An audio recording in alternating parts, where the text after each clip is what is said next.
What are the primary risks in Scrum? Risk is a naturally occurring function of uncertainty. And we should be embracing Agile and Scrum in complex situations, which by definition are uncertain. The risks in Scrum entail the dimensions that we're working in. So first of all, your context. What sort of problem you're working on? Are you addressing it? Do you understand it well enough? And that's not a full understanding and complete, because we know that we're not going to understand it. Do you understand it well enough to start an experiment to further improve your understanding? So an initial appreciation of your context, rather than just shoehorning Scrum in as the default process. So having that pause and that reflection before you begin using the framework to address a particular problem is one thing.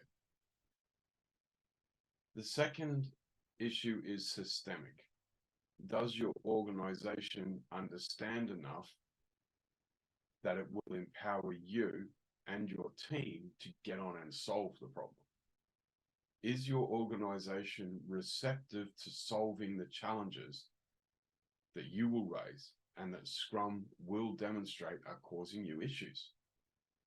Scrum will reveal all of the issues that your team is facing and the wider organizational challenges. Is your organization up for the stark reality that Scrum will expose? The third major risk is the people. I've seen many well-intended implementations where people are forced to use a particular framework or work in a certain way when they haven't been engaged in the discussion.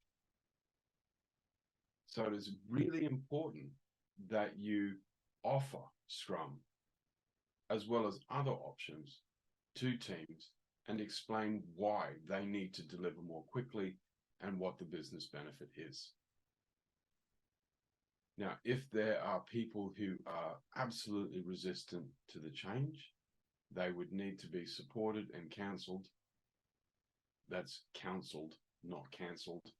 And perhaps there's another space for them in the organization. If not, some tough decisions might be made. And if they're not going to work in the way the organization wants to, then you'll have to go through appropriate processes. So the three risks are understanding your context, preparing your organization and the system around it, and creating space for people to want to adopt Scrum.